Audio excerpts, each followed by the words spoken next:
as a early qualification, I currently work in a program where many of my colleagues are creative writers, and so I attend readings and creative writing events. And there's this wonderful sort of pacing and rhythm that you get with creative writers where they talk a little bit and they do some reading and they sort of talk some more.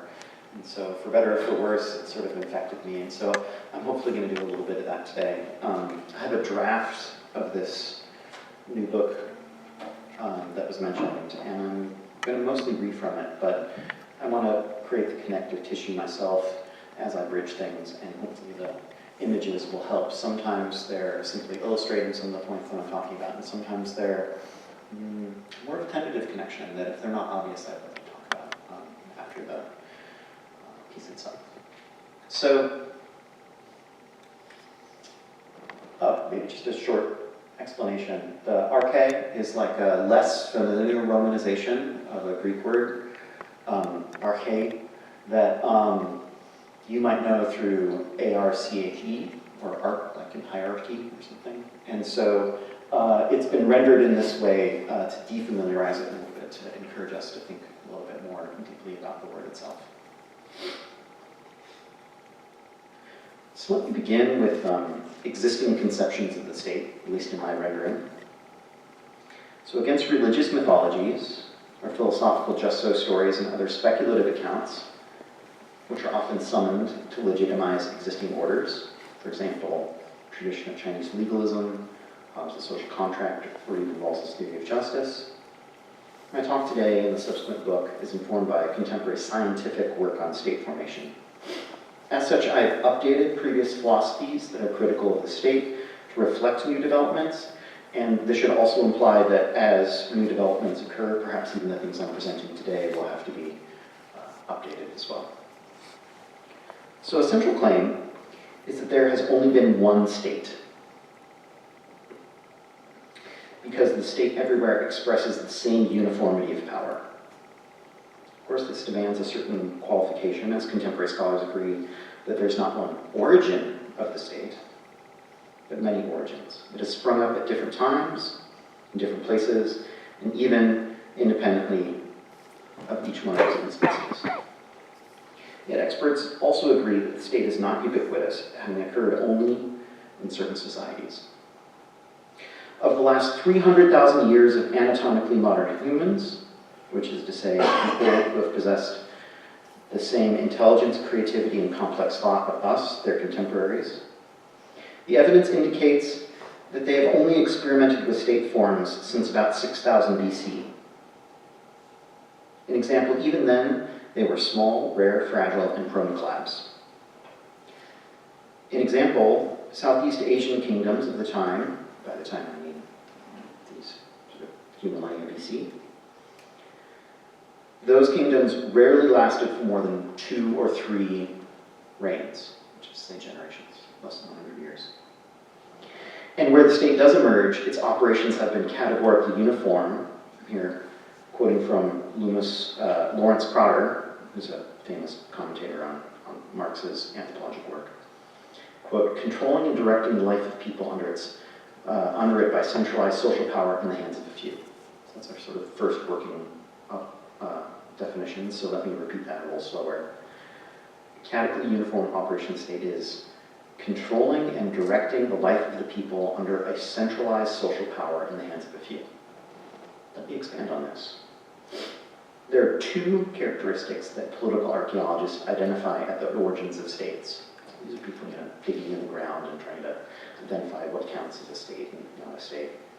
And these 2 things are, first, an administrative apparatus elevated to the point of generating impersonal power.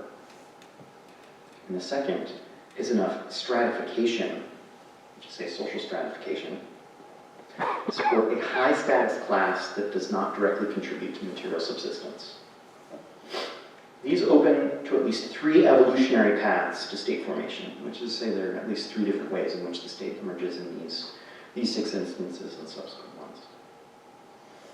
The first lies in the internal development of a political economics. That is to say, centralized mechanisms for channeling resources to build power by absorbing parts into a unitary whole.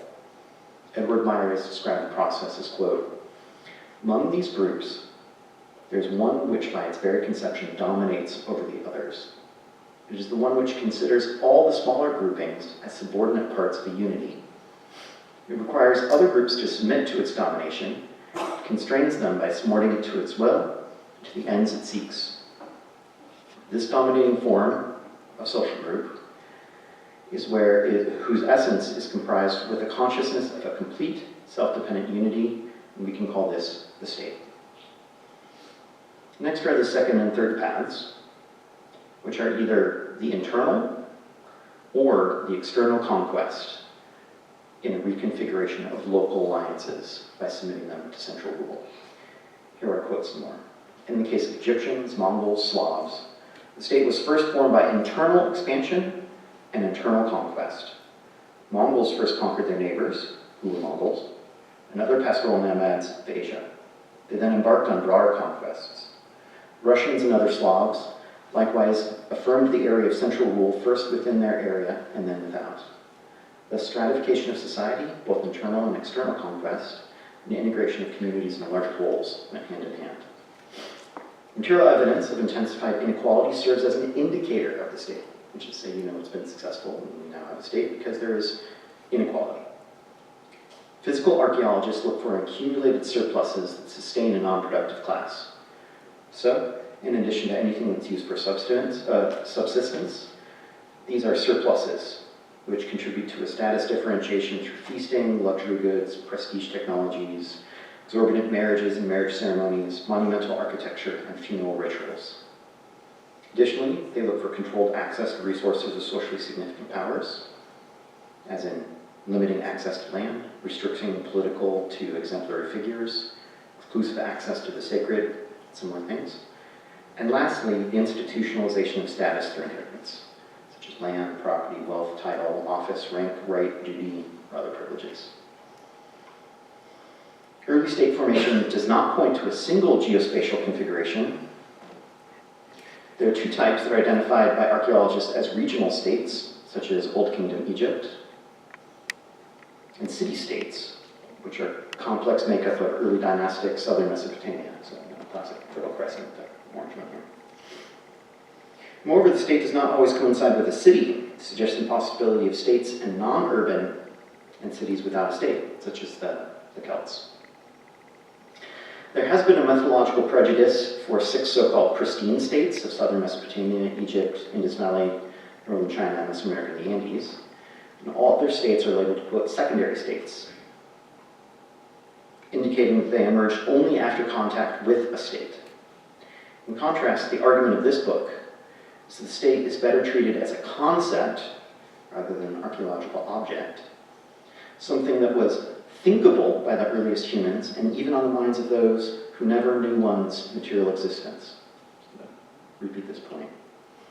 It's that I think we should imagine the state as a concept that maybe even existed in people's minds before they made one come into existence. And this is why there have always been people who anticipated a state and warded it off. There are a number of examples I could use, but one that I kind of like is in D&G's 1,000 Plateaus, they talk about youth gangs. I mean, it's not that we particularly love youth gangs, but they often kick out members at a certain age. And the idea is that if people were allowed to remain in the organization after a certain age, naturally a certain form of dominance and hierarchy would form. And so there are these internal mechanisms that are either consciously understood or even just socially understood in order to prevent the emergence of a group type or of a state type, whether it's within explicitly state formation or other forms of groupings. Let me continue.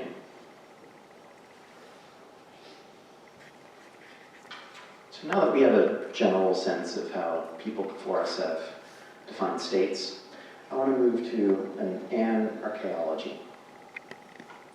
Let's begin with a quote from Foucault.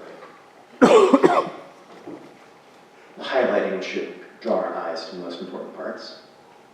This is a lecture on the government of the living, in which Foucault, who had previously worked with the term archaeology in a very different context, sort of half-jokingly, but quite seriously proposes the term An-arkhé-ology in the way that I'm drawing on it today. quoting him, actually rearranged it for it to make a little more logical sense. What I am proposing is rather a sort of an-arkhé-ology. It is a matter of a theoretical, practical statement concerning the non-necessity of all power. You can see, therefore, that there is some kind of relation between what is roughly called anarchy or anarchism and the methods I employ, but there are differences that are equally clear.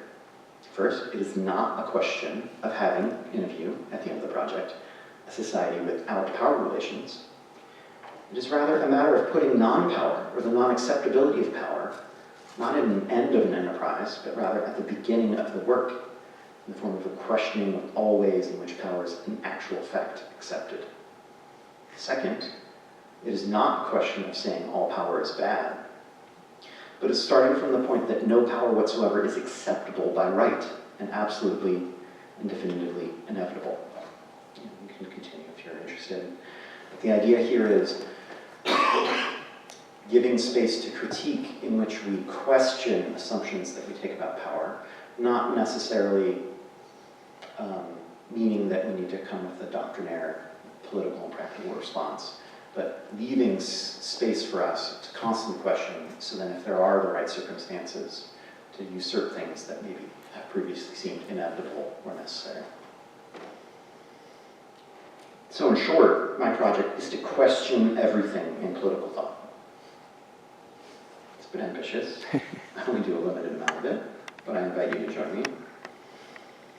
It works to unsettle received political notions that are assumed to be foundational, encouraging readers to reassess anything you yourself may have deemed acceptable, or even worse, inevitable. This involves critically examining even the most seemingly benevolent concepts, including peace, tolerance, justice, the importance of a people, democracy, equality, national liberation, and other ideas that are prevalent on the left today. This follows from a rather simple but crucial insight that all forms of authority are dangerous, but not in the same way. For instance, liberal capitalist societies have transformed warfare into a large-scale industrial enterprise aimed at total annihilation.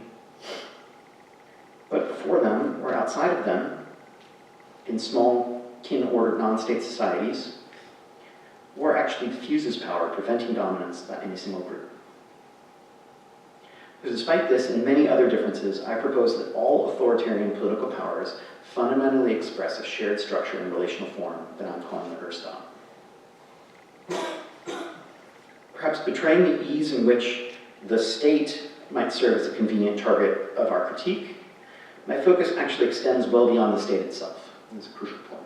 I introduced the state in order to sort of move beyond it conceptually. I tend to something even deeper, that which subtends the state itself. And that is the authority that is assumed by all politics, its authorizing force. The Mycenaeans, people previous to the groups that they synchronized with, call it archē. Literally, the word for origin. It is a beginning, a first principle, or highest place of power in which all order and authority is said to emerge. An example, the American Constitution, or really the Declaration of Independence. The most concrete archē is actually that of the ruler. This is what the Mycenaeans themselves called their archon. It was a chief magistrate whose office was commonly decided by election or lottery. And we also know them through the term archive, which is the Latinization of the archon's public buildings and town hall. And of course, archē serves as a suffix for types of ruling that we know: hierarchies, monarchies, patriarchies. And more generically, speaking of the archē, it's been a way of referring to the authorities. So archē can be used abstractly, but also in the particular, to denote a sovereignty, an empire, or a realm, or more broadly, it can be used as a synonym for sovereignty, dominion, and command. This is basic etymological work here. Bring us back to the present. Beneath all rule I contend, there's an archē. What do I mean by this? It is a grounding, in that we find an authority that is more fundamental than any particular material instance of a state, and it is this arché, this conceptual grounding, that demands our attention. For arché points us to a unified template for power, a template that has been realized in a variety of forms, which include the state, but also include capitalism, the family, private property, and more. The Greeks themselves recognized this, as pre-Socratic philosophers like Anaximander subsequently used the term arché to refer to some primary substance from which the world is thought to be made, such as water or fire, and will then be abstracted by Aristotle into the grounding axioms of his science of first principles. As such, I proceed philosophically, employing an an-arkhé-ological approach to unearth and underlying arché of authority that binds together seemingly differing forms. Okay, there's a lot of other theoretical and setup work that I do. But for you all, I think you'd probably enjoy a lot more me starting to go into some things that get a little more practical or interesting. So I was talking to Luis previously. Let's start with writing, because here we are, humanity is on the edge. So I contend that writing is an archaic magic of overcoding that favors exploitation over enlightenment. Let me actually start with a little comparative mythology. I love that this screen is so big we can all look at it. So this is from some old Middle Persian, the First Kings. We'll just read the pink part together, but it'll show you the mythological constitution of sovereignty, but also origins of writing, as it's told by peoples. So Husham had an intelligent son, Tamuras, who was called the binder of demons. Skipping some lines. He sheared sheep and goats and spun their wool into fibers, from which he fashioned clothes. He also taught men how to weave carpets. And from the wild animals he confined them to train them as hunters. He said that men should praise God, who had given mankind sovereignty over the earth's animals. I wanted to include this piece a little bit, this sort of like domination and dominion. Not only because of the human-animal relations implied, but also because it's an essential part of the book where I talk about the domus complex, which is to say the introduction of domestication, not only domestication of humans and animals, or of animals, but also domestication of humans, which is to say slavery, and the domestication of women, which is to say the introduction of the home, the ethos. Let's continue. The king bound Ahriman, which is just the personification of evil in this mythological world. So the king bound evil by spells and sat on him, using him as a mount on which to tour the world. In other versions of this text, he rides him like a horse for 30 years. When the demons saw this, many of them gathered in groups and murmured against him, saying the crown and the far were no longer his. But Tamuras learned of their sedition and attacked them, breaking their rebellion. All the demons and sorcerers came together in a great army with the black demon as their leader. And their roars ascended to the heavens. But Tamuras suddenly confronted them, and the war did not last long. 2/3 of the demons were subdued by his spells, and the other third by his heavy mace. He dragged them wounded and in chains in the dust, and they pleaded for their lives, saying, quote, "Don't kill us. We can teach you something new and highly profitable." The king granted them their lives on the condition that they reveal their secrets to him. And when he had freed them from the chains, they had no choice but to obey him. They taught the king how to write, and his heart glowed with the sun, like the sun with this knowledge. They did not teach him just one script, but almost 30, including the Western, Arabic, and Persian ways of writing, as well as the Sogdian, Chinese, and Pahlavi, showing him how the letters are formed and pronounced. Okay, so this is one tale. Maybe more abstractly or technically, we can argue that the state production alters the functions of codes. What I mean by codes here, just parenthetically, this is sort of like W-Straussian anthropology. Codes related to both kin and alliance are things like who you're allowed to marry, what is counted as clean or unclean, or what rituals you have to engage in order to make something clean, or even what you can eat in terms of food, how it must be prepared. Okay, so state production alters the functions of these codes, shifting them from direct bodily inscription to written decrees. And these decrees are disseminated far and wide, broadcasting the voice of a despot or sovereign everywhere he is symbolically present, but physically absent. Yeah. You know this, I'm speaking kind of high language here, but this is literally a king making an order, and then his functionaries and magistrates going around and telling people what that order is, because he can't be everywhere at all places. And that's the function of writing initially. Regarding writing, Claude Lévi-Strauss states that, quote, "It is the one phenomena which has invariably accompanied it in the formations of cities and empires. The integration into a political system, that is to say, of a large number of individuals into a hierarchy of castes and classes. This is how we can say writing, although sometimes associated with science and the arts, primarily serves the purpose of exploitation." Continuing, what writing does is it replaces group ritual inscription on bodies, such as tattoos or scarification that demonstrate group membership. I don't have any of that specifically here, but here's early writing. That's in Babylonian mythology, but the city of Ur, which is one of the earliest cities ever settled in Mesopotamia, this is a religious ziggurat that was founded in a temple where writing occurred within its walls, no doubt.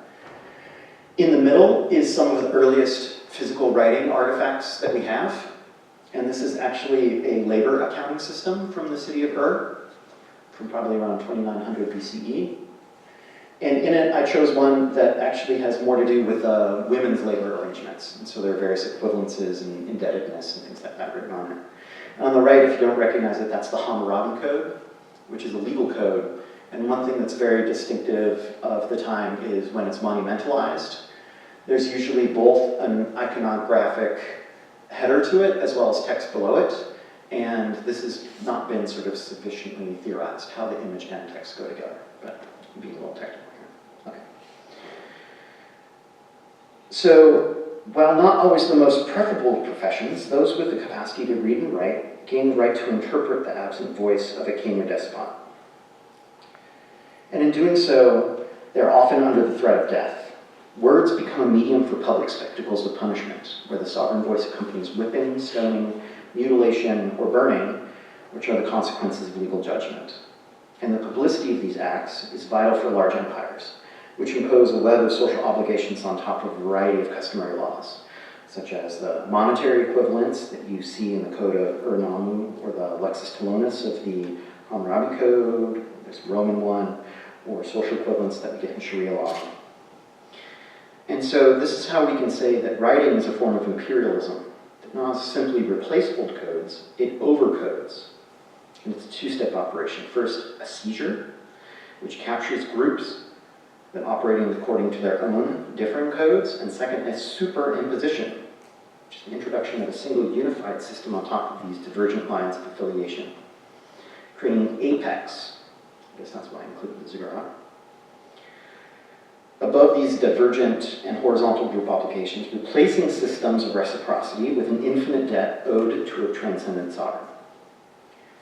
So the city of Uruk supervised a transition from writing's precursors, which included a token system, numerical tablets, tags, and potter's marks.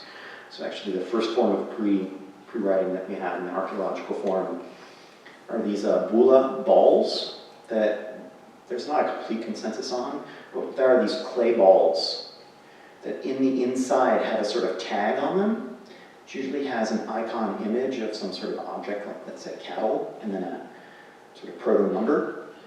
And they're kind of like bills of landing when you ship goods. So you'd ship it along with this ball, and by the time you'd arrive, you'd give it to the person who was owed it, and they would break the ball open. And the goods better match the thing that's represented on the token, or else something happened in the process, and they have to explain themselves. So anyway, that becomes proto-cuneiform, as we say here. And it's overseen by a managerial elite. So by the time we get to the third dynasty Ur, it's a system that's used to tightly manage tens of thousands of people living within the walls of their city-state. And the completeness of their subjugation made it evident, as they are pictorially referred to in proto-cuneiform as gendered cattle, so just laborers, Like the symbol for labor is like gendered cattle. That's how it's sort of evolved. And as common from linguistic imperialism is to colonizing projects, overcoding is not limited to linguistic signs. So like Christianity, for instance, offered new life to polytheism by creating a pantheon of minor saints. It's a syncretism that happens in Latin America or even plenty of places in Europe through Catholicism, as long as they agree to dedicate themselves to one true God. I could go on for a little bit more about writing, but let's keep moving. So we've already talked about this a bit, but I'm currently working through the mythological, epic, and dramatic in games.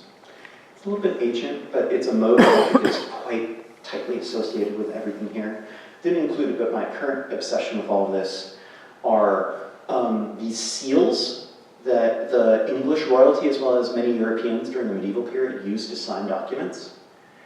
So many of them didn't know how to write.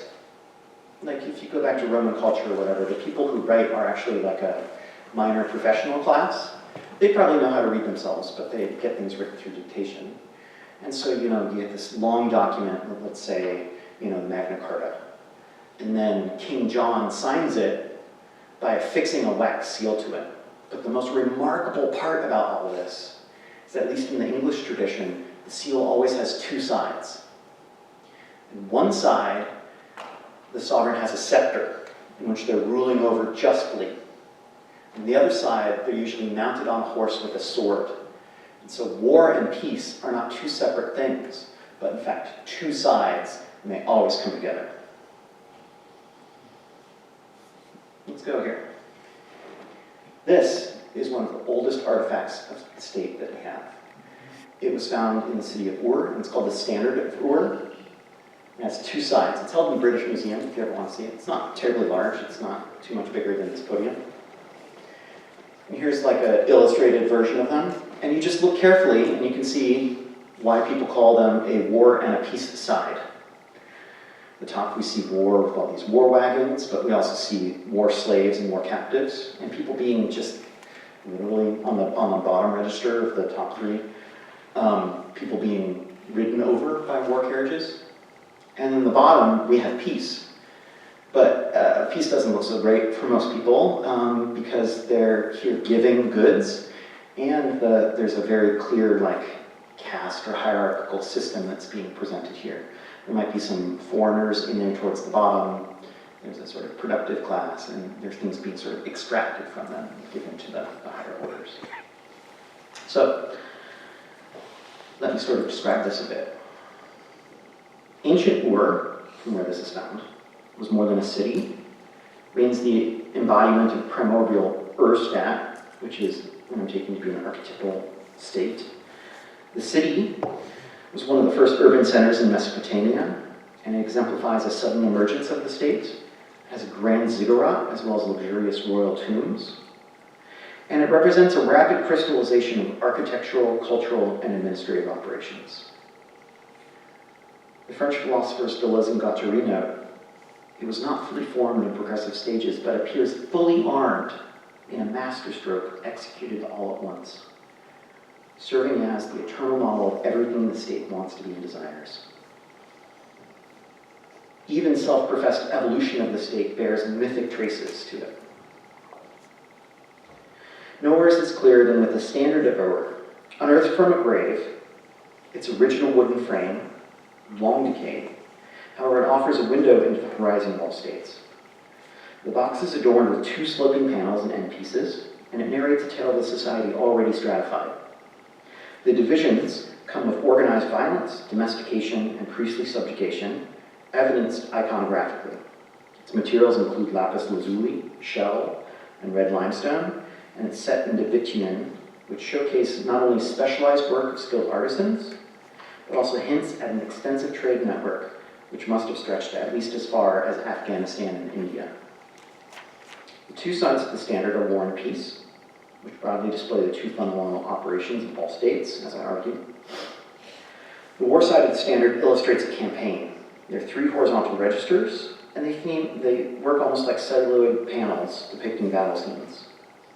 The climax of the battle has an outsized sovereign, he's actually literally larger than all the other figures there, who towers above wounded prisoners as well as his army. And in rhythmic patterns of color and material, victory is realized through a procession of nude and slain foes. The strips of a disciplined phalanx and a speeding battle wagons anticipate something even like Leni Riefenstahl or Sally Gardner out of Gallup, but 5,000 years previous. In a seemingly stark contrast, there's the peace panel, and it portrays a ceremonial banquet. Dominating the scene once again is a ruler, depicting himself on a grand scale, and he's ensconced among his subjects, surrounded by an array of bountiful offerings. Much of the imagery is that similar to that of the Uruk vase, in which a king serves as a mediator between heaven and earth. His prayers and actions are taken to ensure land's fertility and, by extension, the prosperity of his people. Some scholars warn against calling two sides war and peace. The so-called peace side is, while not militaristic, not very peaceful. And it trades in the visual grammar of prestige simply as a public face of domination. And as such, both sides of the standard could be read together as, quote, a manifestation of claims of command over a course of power networks, military, ideological, and economic. So the Standard of Ur reveals a distinct social hierarchy where the elite class, visibly supported by artisans, musicians, and laborers, sits at an apex of society. And the social stratification is mirrored in the standard's design, where the ruler's elevated position not only highlights supremacy, but also symbolizes the role as a bridge between earth and divine. And the death pits of Ur, where these were found, further underscores the point, because there was mass sacrifice of people and valued items. For those who are all not familiar with this sort of thing, whenever archaeologists go and find things, often it's tombs where they find it because those people would have enough money and inequality and surplus to bury some people in elaborate fashion. But what was absolutely overwhelming about Ur is there would be death pits in which there were dozens, if not hundreds, of people sacrificed and killed at the same time to be buried with the sovereign, as if they're simply extensions of them in their body. And so, indulgently dispatching luxury goods and servants, the world serves as a grand display, not only of piety, but of power. And so this dual role of a ruler, both as a warrior and a provider, resonates with artistic representations from various cultures around the world. So we can look at the sarcophagus of Pakal the Great, a Mayan king, and in it, it places him at the center of a cosmic world, linking his people to the material substance of maize, as well as a rhythmic cosmology of the sun and the underworld. Or we can look at the Parthenon, which similarly brings together martial and fertility themes, reflecting two sides of sovereignty. Okay. We've sort of gone to these ancient moments. Let's just show you a couple more things, because I'm not going to read about them. These two sides we also see in sort of older iconography. Some of you might be familiar with the Egyptian Book of the Dead. And here, as you see, justice is not the sort of like grand gesture of survival. It's this very harsh process in which it reaffirms the difference between the divine and everyone who gets judged. And on the right is the more warrior mode, in which this is a picture of a Mesopotamian king who trades his war captors to Ishtar for power and authority. So, anyway, we're still in sort of ancient mode. Here's the Mycenaeans who I mentioned, who have the archi. There are two cups you can go see in a museum in Athens. And what's interesting is they both have scenes of trying to capture a bull, but the bottom one's very Pacific. So I'd say this sort of matches the just peace sign. And the top one is, the hunters are trying to capture it with nets and spears and things. But funny enough, the bulls kind of seem to be winning that one. But let's move forward. Actually, it's only maybe about a fifth or a quarter of this book that I spend before the modern era. We get much more current in it. So I want to take us to some of those moments.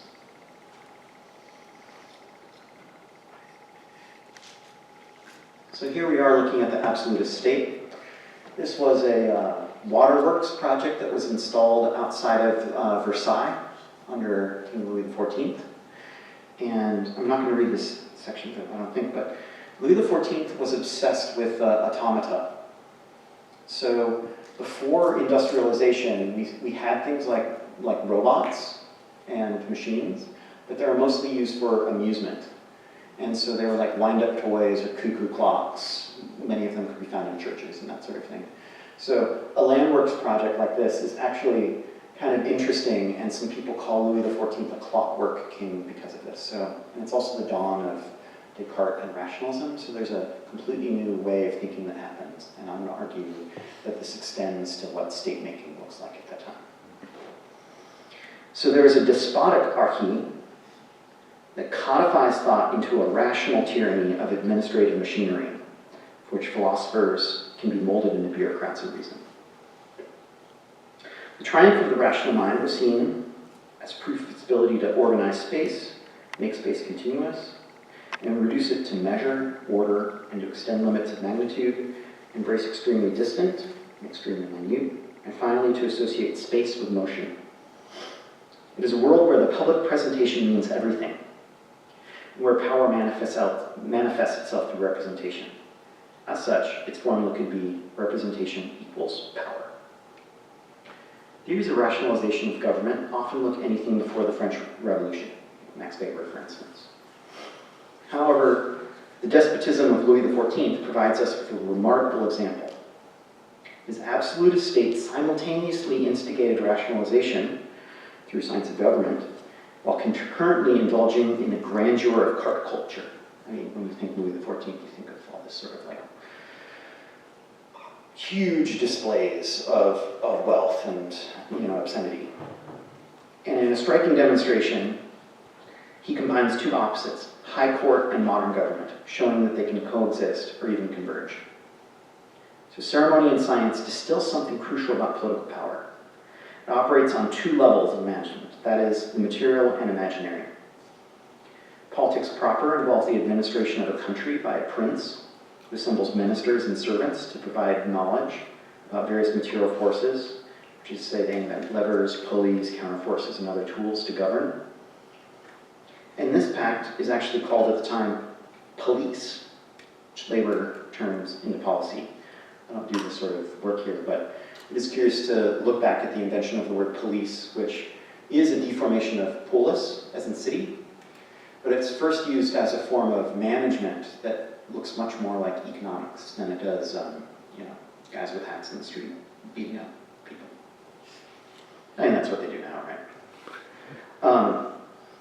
So there's a concrete ideology that's simultaneously constructed while it's aesthetically organized. Much later, we might just call this the spectacle, and sort of turn back to Guidebord. Understanding the police in this context requires, quote, stifling one's initial impulse to equate police with an image of a group of men in uniform.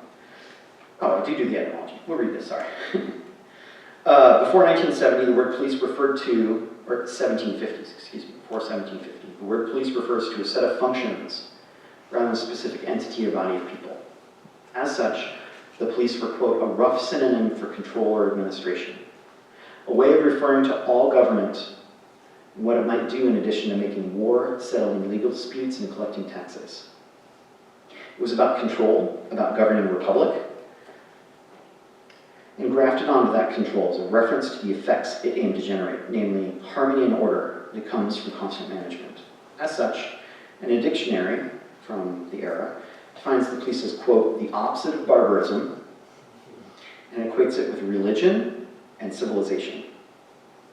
That dictionary goes on to characterize Native Americans as living, quote, like beasts, with, quote, neither faith nor police, while portraying China as the most policed and therefore most harmonious and civilized 18th century society. It's also worth noting that the French at that time imported the word laissez-faire from China, thinking that it was a form of good management and it wasn't about freedom, letting things flow. So there's a lot of interesting deformations that happen. The public spectacle of the king is produced through two images of his body. First, he has a body that's his fleshly existence, and in that it's finite, it's burdened by the same necessity for material management as his subjects. And further, it served as a constant source of speculation. Quote, was the king ill? Did he drink too much? Did he suffer from impotence? Was he too promiscuous? And it's actually, if you read court documents of the time, Louis XIV is never alone. He has people sitting by him at every moment, monitoring every little thing about him, because they think that any change in his bodily behavior is an indication about the health of the realm in addition to just him, as well as an expression of his power. So in addition to that fleshly existence, he also has a symbolic body that is established through Christian law. This allows him to govern his subjects through their libidinal impulses. These desires are just a pale imitation of his own. And as such, he appears as a reincarnation of the sacred. Just as with the glorious body of Jesus, he is raised from the dead and set to control all earthly desires for eternity from heaven. So this is constituted an imaginary world of images and serves as a model for both the forbidden and what is to be imitated. His symbolic body serves as an anatomical metaphor for the organization of the nation. Following an anatomical understanding of the time, the body is taken to reflect divine creation. And so anatomically, the king is the head, the clergy is the brain, nobility is the heart, and the third estate is the liver. And this anatomy relates to his subjects, quote, not as individuals, but members of his symbolic body. And through this imaginary, he transmutes its existence across all groups, the bourgeois, the feudal, the others, neutralizing the opposition, making it an object of hasty speculation. Yeah. Let me go to some more, even more contemporary examples. Give us a little more flavor. So this is a chart for and about London. And so in the 19th century, London was gripped by a series of severe cholera epidemics that left victims struck with violent nausea, diarrhea, and vomiting. Dehydration was so rapid and intense that it caused the blood to thicken and turn the skin blue, and it makes them resemble death. Symptoms could onset so quickly the victims might die within a few hours. This is often referred to at the time as, quote, the Asiatic cholera, and the disease was perceived to be an invader from the colonies of India and beyond. The conventional response was quarantine, but the British, clinging to their international trade, sought other means to control it. So with no known cure, some doctors hastily labeled it, quote, a social disease caused by poverty and perhaps even treatable through moral uplift. The prevailing theory was miasma, causing as the foul smells of decaying matter. This belief drove a sanitationist assault on dirty streets, poor ventilation, and badly paced cemeteries. Physician John Stroh published a short pamphlet, quote, on the mode of communication of cholera to little fanfare in 1849. In it, he argued that it was contaminated water, not foul air, or contaminated water, not foul air that caused the disease. And he largely ignored, and his publication was largely ignored until the next outbreak. So finally he was able to persuade the Soho authorities to remove the contaminated water's pump handle. His evidence included a black mark map in which the greatly expanded second edition on cholera, and in this edition it outlines a description of its mode of communication, quote, stated in a general way. I won't read it. But what it provides is an insight into the birth of what we now call biopolitics. Not just a union of bios and politics, but rather as a material biological mode of power as communication, or really communicable. Communicability contains a whole epistemology of power. It moves away from static views and instead offers an environmental view as a collection of distinctive processes working together to sustain an organic whole. And this represents the stirrings of a biopolitical perspective that shapes the social, governance, and interventions. Transmission reframes power as a mutable force that circulates, proliferates, and spreads through proximity and contact. It does not look for individual failings to explain things like criminality, immorality, or deviance, but instead considers them as communicable conditions spread through the social. It is exemplified by Cesare Lombroso, who likens criminality to a pathological condition. Philosophically, this form of transmission signifies a shift from simple linear causality to nodes within a network of influences characterized by propagation. So it has three characteristics. I won't read all of them because it'll get a little too overly detailed. But there's a notion of independence, where power is a manifestation through a combination of forces. There's a notion of adaptation, where power is ongoing, evolutionary, and goes through metamorphoses. And ultimately, contagion describes power of things to spread faster than they can be sustained, often on a grand scale, to large groups or an entire population.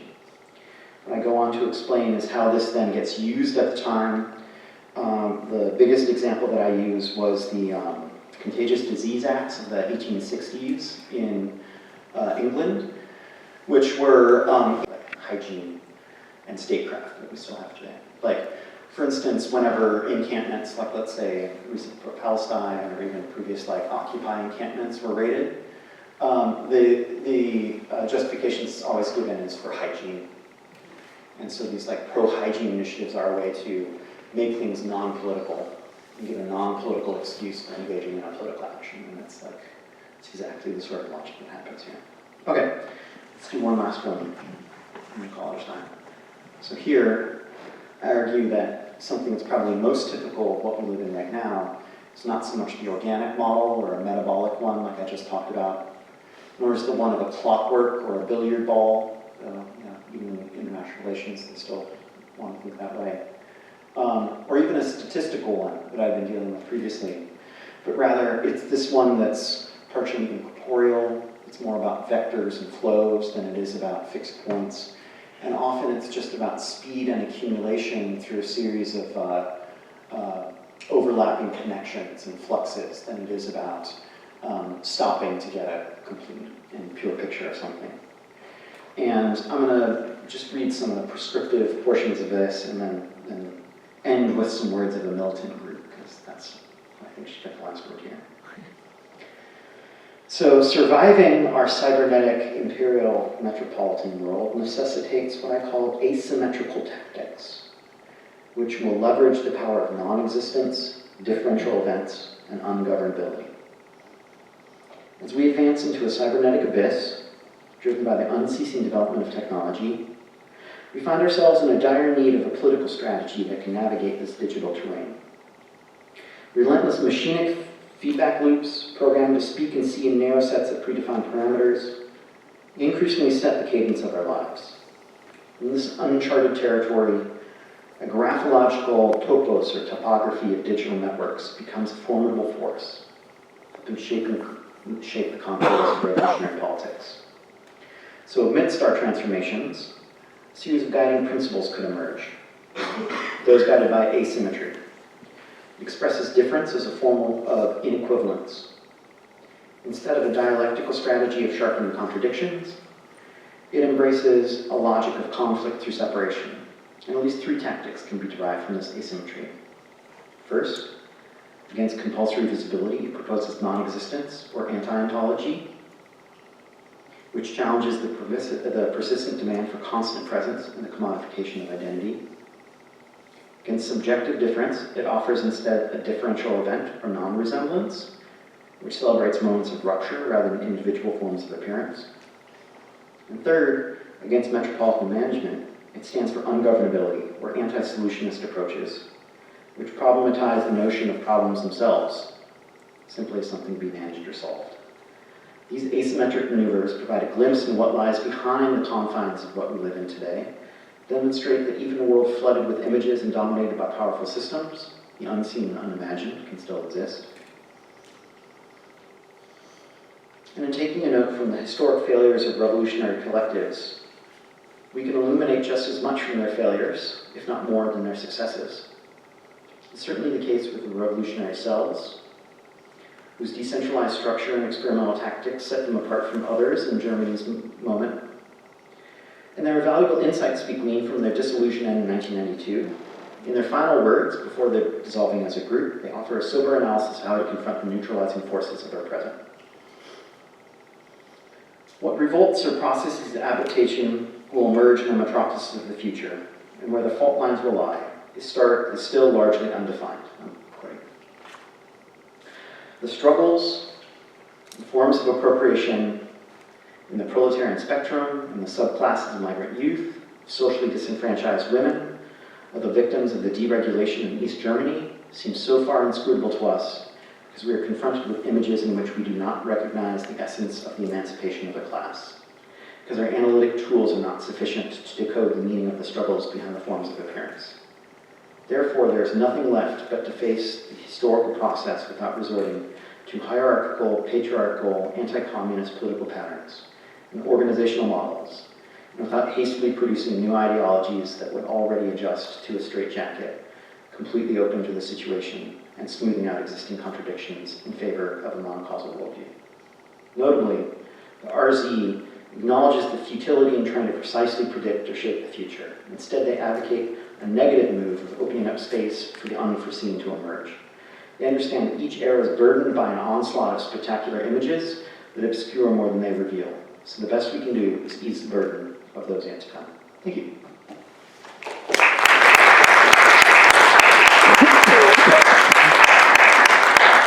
I want a map of everything that was going on here. Here it is. I only talked about small slivers, but if there's anything in it that interests you, I'd be more than happy to chat about it. Some of them have been sort of modified since I made this, but it was the easiest version I had available. See, hand back. Wonderful talk. I was wondering if, maybe this is a little off topic, but maybe it's also kind of on.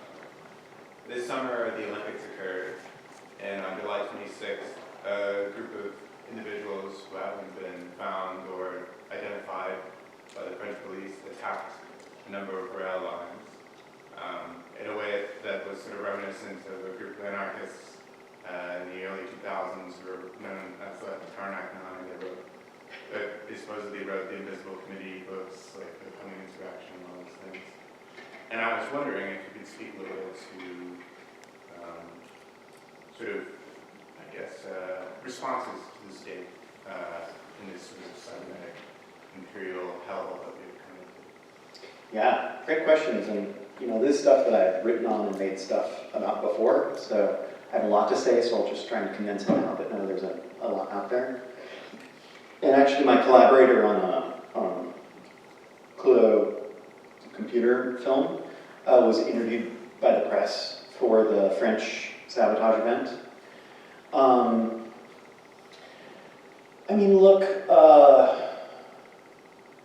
Maybe the easiest approach to this is to say, I think there's a rising tide of anti-development politics going on.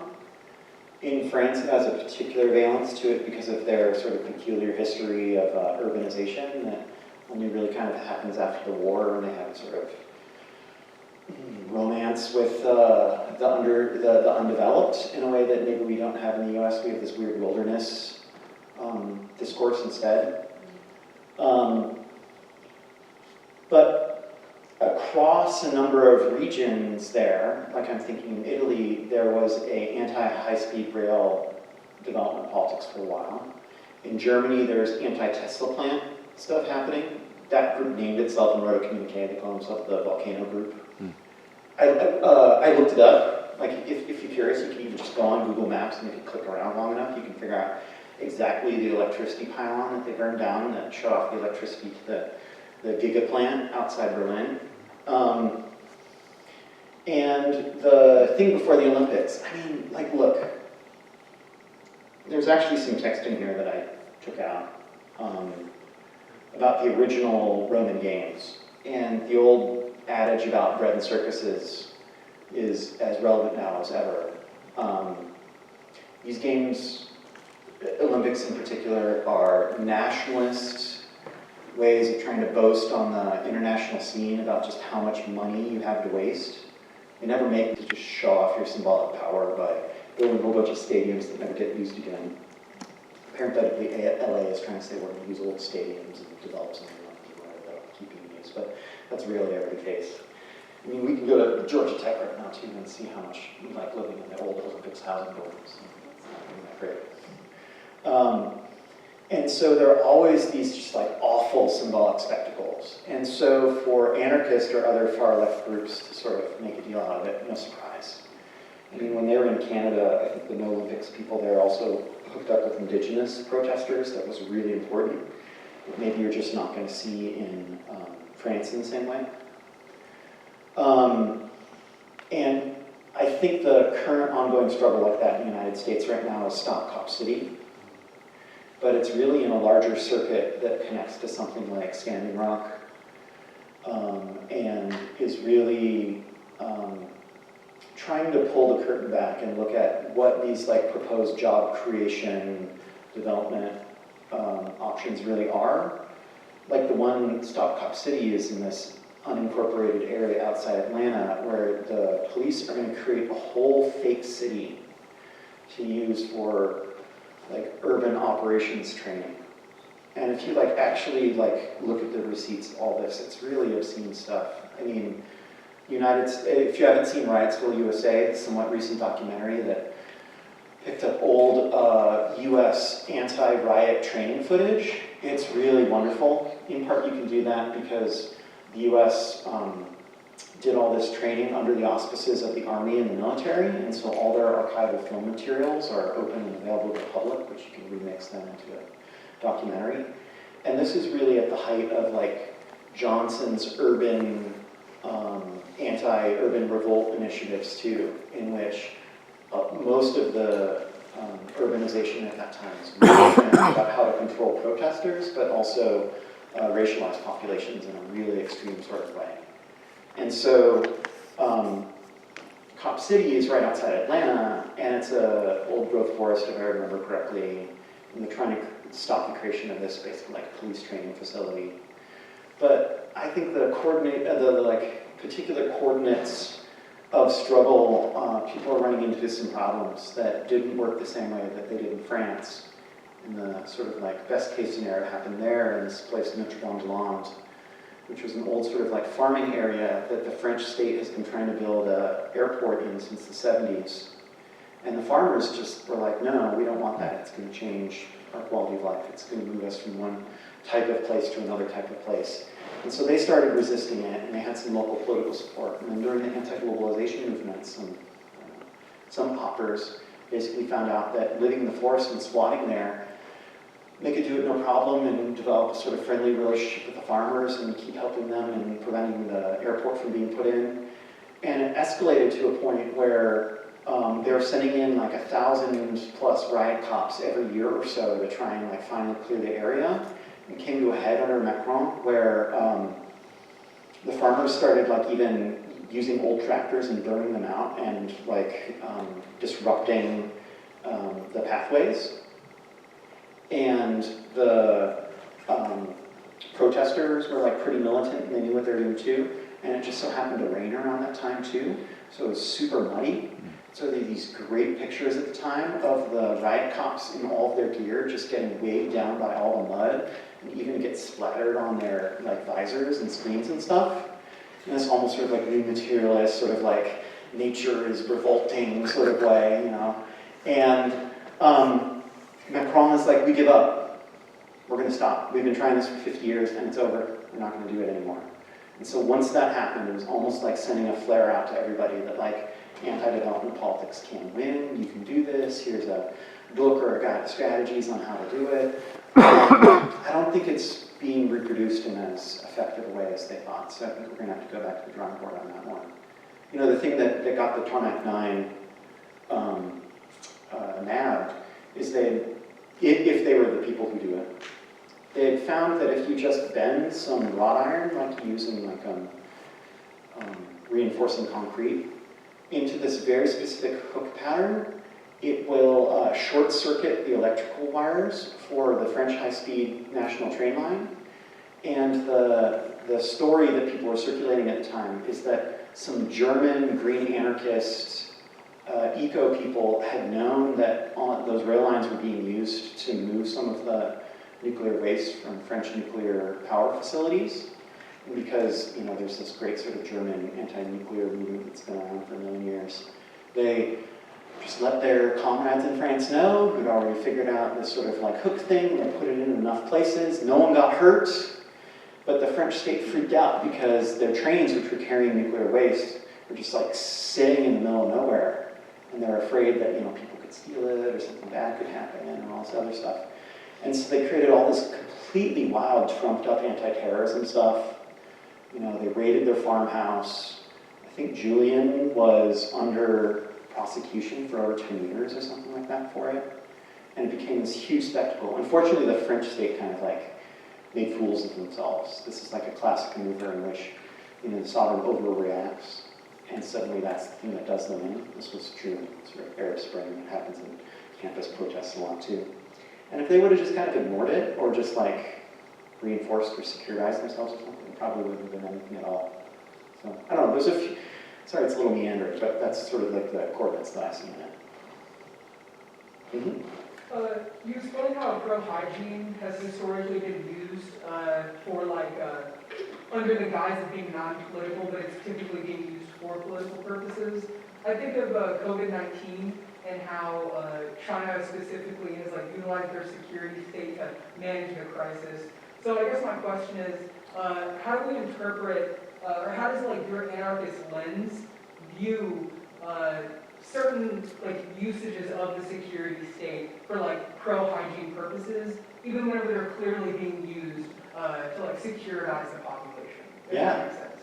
I mean, the easy answer for all this is feminism, in which the standard we should use for relating to each other is care, rather than, let's say, hygiene. And that COVID-19 was a time in which we could have really had a big discussion over what does it mean to care for each other. And instead it led to this silver bullet, let's make a vaccine sort of approach, which, don't get me wrong, I took my vaccine, it's very important. But these larger questions of how do we live in society together and how do we relate to our neighbors, there's little pockets of it. Los Angeles, we had a mutual aid society that I think is still going in a few neighborhoods. There was a reevaluation of what are necessary goods for survival and should be provided for free, no question. There's a little bit more of that. But these the severe lockdown, I did it because it was one of the few options provided to us that, was being coordinated in an effective way. But some people think that China worked, and it didn't. It's pure tanky doctrinaire dogma. And there's a really great book and group that you can look up that that discusses this in a lot of detail.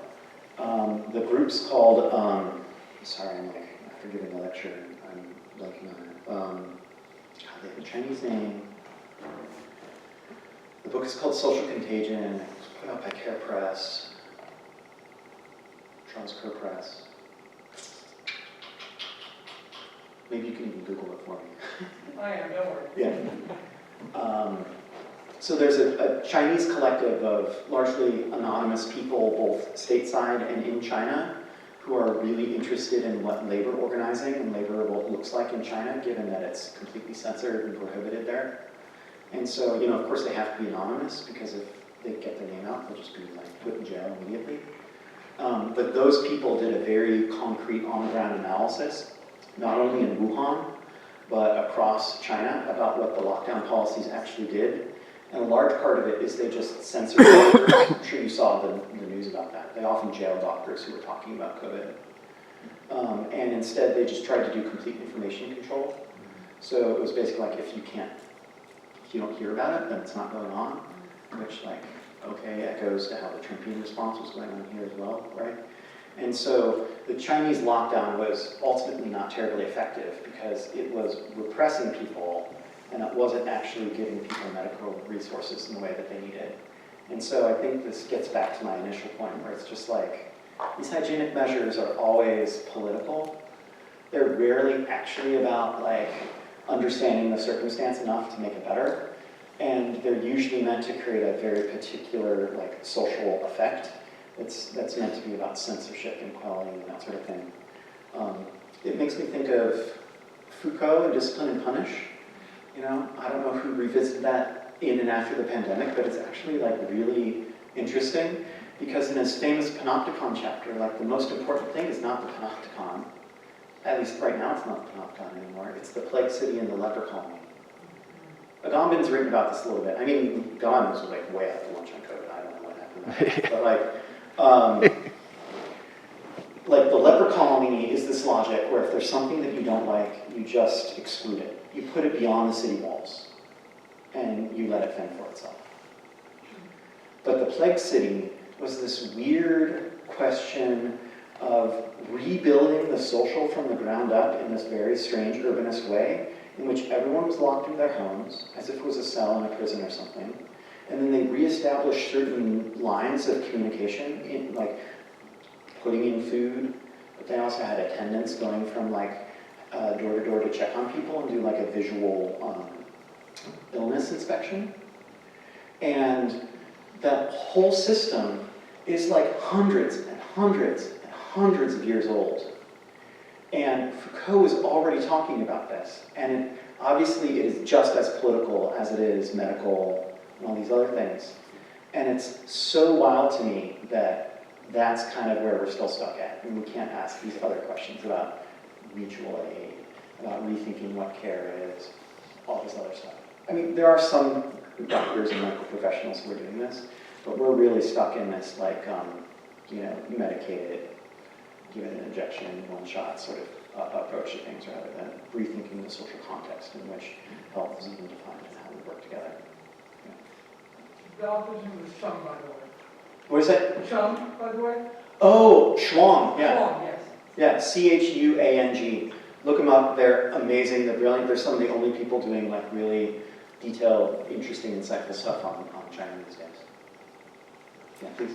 Yeah, I had a kind of observation or musing about something I wanted to bounce over into about this. You might you might address this kind of thing already, but I was thinking about your observation about the invention of writing sort of accompanying the state and state power. And that there seems to be a difference between that certain kinds of writing that embodied early or maybe like origin story type state power, like you have the Code of Hammurabi, of course you think about like the tablets of Moses or the American Constitution even, that as documents can be singular in existence, like they have ritual value more than use value, right? Like they need to exist somewhere as this kind of magical ritual embodiment of the word, but they don't need to exist everywhere as proliferation of that. It's like it's a unilateral decree onto the population from the sovereign. And I was thinking that the kind of form that contrasts that maybe most strikingly to me, more so than a map or a graph, is the blank form, right? So like the invention of the form that has blanks to be filled in by, lower mid-level government or state employees, that accompanies disciplinary power. And the critical difference is not just that the form exists everywhere, but that it's not declarative, it's consumptive. It's that the structure of the form asserts what is to be collected, what is of use about the population, and then it gathers in to the state rather than declaring out the way that, say, a proclamation or constitution or something like that might be. But it's kind of restless, and we could go on about what that means in the age of, say, AI, that just consumes everything, everything. But that first kind of, I think there might have been earlier exemplars of that, maybe in the Renaissance, but it really takes off under job printing, right, in the 19th century, where everybody's making little forms and receipt books and stuff like that. Yeah, no, love that genre question. I think that the two forms of the oldest writing that, this is at least archaeological, there could have been all kinds of ways in which people are using the word that we just don't have evidence of because they have different material culture that doesn't preserve, are both this weird spreadsheet logic of the accounting tables, which some people say is the first one, but it's almost exactly coextensive with the origin story as well, so like Epic of Gilgamesh. So there's one or two places in here where I just reproduce all that, because before they even get to the legal code, they have to have this enormous 3-paragraph preamble to say, so-and-so, son of this other, victor in this, defeater of the other one, seen as, divinely inspired by so-and-so, and it's just this long sort of list of things. And that's kind of its narrative mode, as opposed to the, relational table of the accounting. And when I think of the empty form, I also think about the sort of weird thing about the birth of statistics, in which the people who made statistics, and parenthetically, it's statistics. It's about states collecting information on their people, and it's literally where the word comes from. That the people who are the sort of like partisans for statistics don't have the calculating power to actually realize it for probably like 50 years after they're sort of like debating its importance and trying to make sure it gets incorporated into policy and all this other kind of stuff. And so I think there's this ideology and this allure of this ability to like have the complete picture or the form or whatever in which it sort of like suddenly makes things work for you. And that's definitely what's happening at my school right now. We've gone from paper to digital. Mm-hmm. And so there's just all of these like form stack things that are coming my way constantly. And I've really been trying to figure out like what's going on with these. Are these more effective? Are they like, you know, if we just take an economic logic to it, or is it saving me time? Is it more efficient? I'm not sure it really is. And so then if it's not, like what else is going on with this? And I think it's about like this other form of power that's become really alluring these days about like data visualization or analytics or like thinking that there's some like higher level that you can synthesize things on, and then once you get that picture, suddenly you can operate better. And I think that's maybe why the 19th century is such an important place to go back to, because maybe it's related to a colonial geographical way of thinking, right, in which you're doing resource management and you're trying to map a place according to what is worth spending your time and resources and sort of extracting, and who are the people and things that are crucial numbers that you need to sort of manipulate and that sort of thing. But yeah, it's like a different table-based logic than it is the accounting one, I think. Is that interesting? Is that where you're going with it? One more question. Final question. One more. Quick. Yeah, it is related. It has to do with writing and secrecy. There was something that I mentioned at some point that made me think about writing as associated to secrecy, Yeah. and how does that foment power or state power? Now, how does that relate to state power? Oh God, Secrecy, yeah. this is such a great question. Because like, okay, if you just read your Hannah Arendt or whatever, you'd be like, states operate through secrecy, and like secrecy is just the state thing. But I think that if you open up the aperture, you're gonna see a lot of other different things. Like, Ian Hacking's really good on this in his Taming of Chance book, which is his sort of like social history of the introduction of statistics into statecraft.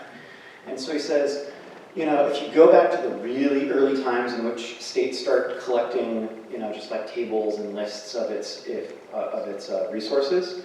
So under like Louis XIV, his minister Colbert starts doing this. He's like obsessed with libraries. And people say he's like, oh, the first modern person who starts like having libraries and truly understanding the modernization of government. And what he'd do is he'd just like send people out to collect information about the realm. He thought that if he had this information, it would be power. But they didn't make it public, because they thought that they needed to keep it private, and it gave them a competitive edge against everyone.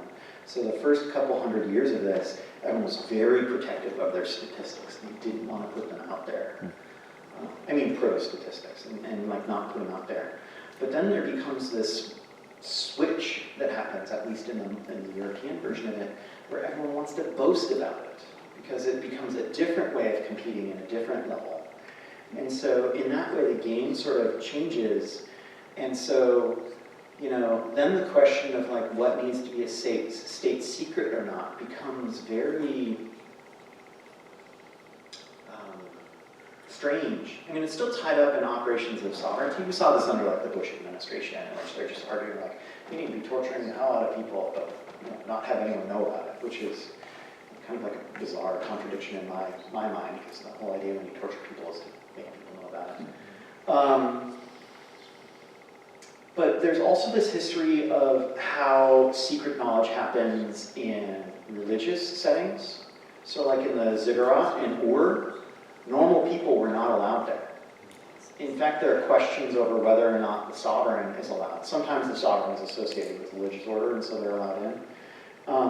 But they hold a form of knowledge that is usually divinely inspired. So it means that that is one way that they're able to distinguish themselves from other people. And this goes on in like sort of clerical orders, but also secret societies for labor organization and some of this other stuff. And so it becomes like a membership in and out thing.